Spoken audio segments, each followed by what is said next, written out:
আল্লাহ সুস্থ থাকার জন্য ইবাদতকেও কোথাও কোথাও শিথিল করে দিয়েছেন। এমনও হয়েছে সুস্থ থাকার জন্য আল্লাহ ইবাদত উঠিয়ে দিয়েছেন, বিকল্প দিয়েছেন, অথবা শিথিল করে দিয়েছেন, অথবা সময় পরিবর্তন করে দিয়েছেন। উদ্দেশ্য হচ্ছে আল্লাহর বান্দা যেন সুস্থ থাকে। কতটা দয়ালু আল্লাহ রাব্বুল আলামিন। নারীদের পিরিয়ডকালীন সময় নামাজটাকে বিলুপ্তই করে দেওয়া হয়েছে, পড়ার দরকার নাই, অসুস্থ দরকার। রমাদান মাসে রমাদানের রোজা রাখা প্রত্যেকটা মানুষের উপর ফরজ, কিন্তু অসুস্থ ব্যক্তির জন্য সহজ করে দেওয়া হয়েছে, সে ফরজিয়াত উঠিয়ে দেওয়া হয়েছে। বলা হচ্ছে যে অন্য সময়গুলোতে আদায় কর, এখন অসুস্থ, এরপরে যদি আদায় করতে নাও পারে না, বলেছে যে কাফারা দিয়ে দেওয়ার জন্য, কারণ যেন সুস্থ থাকে।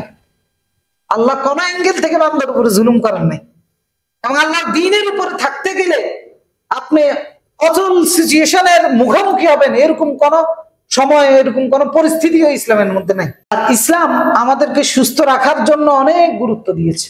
ইসলামের বিধিবিধানগুলোর দিকে তাকালে এবং ইসলাম যে খাবারের ক্ষেত্রে, চলাফেরার ক্ষেত্রে, অন্যান্য ক্ষেত্রে যে দিক নির্দেশনা, গাইডলাইন আমাদেরকে দিয়েছে, এগুলোর দিকে তাকালে বোঝা যায় যে ইসলাম চেয়েছে একটা মানুষ যেন সর্বপ্রথম সুস্থ থাকে, তার মৃত্যুর আগ পর্যন্ত সে যেন সুস্থতার সাথে তার জীবনটা, সময় আল্লাহ যেটা বরাদ্দ করেছেন এটা অতিবাহিত করতে পারে।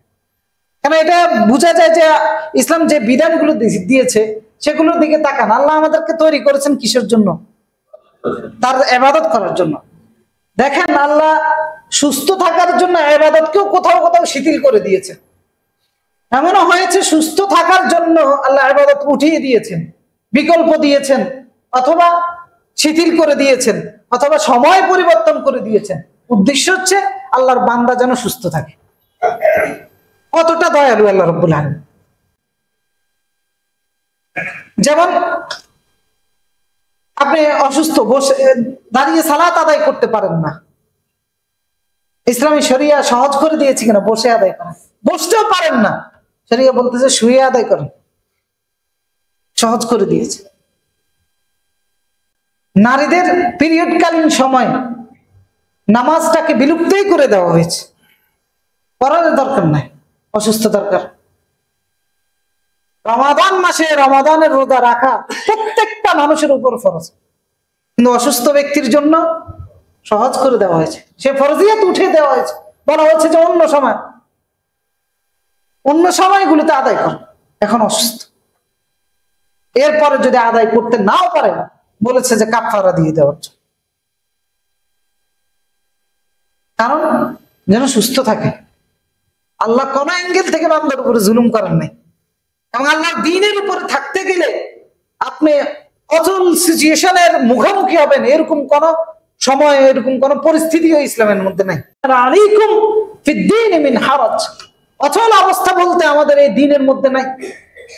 বিকল্প আছে, বাদ দিয়ে দেওয়া হয়েছে, তারপরেও আল্লাহ বলেছেন আল্লাহর দ্বীনের ভিতরে থাকার জন্য। কারণ দ্বীনের ভিতরে থাকা মানে হচ্ছে আত্মসমর্পণের উপরে থাকা, মুসলমান হয়ে থাকা। ইসলাম থেকে যেন কোনোভাবে বের না হয়ে যায়, প্রয়োজনে বিকল্পের উপর বিকল্প, তারপরেও যেন আমরা ইসলামের উপরে থাকি। ইসলামের উপরে থাকাটার নামে হচ্ছে কৃতজ্ঞতা। এই জন্য সুস্থ থাকার জন্য ইবাদতের ক্ষেত্রে এই ধরনের নির্দেশনাগুলো দিয়েছে, নিয়মগুলো দিয়েছে। তার পাশাপাশি যেন আমরা সুস্থ থাকি সেই ক্ষেত্রে আরো অনেকগুলো নির্দেশনা, গাইডলাইন আমাদেরকে দিয়েছে। আল্লাহর নিয়ামত আমরা পেয়েছি, আলহামদুলিল্লাহ। এটাকে ধরে রাখার জন্য ওই গাইডলাইন গুলো ফলো করা আমাদের উচিত।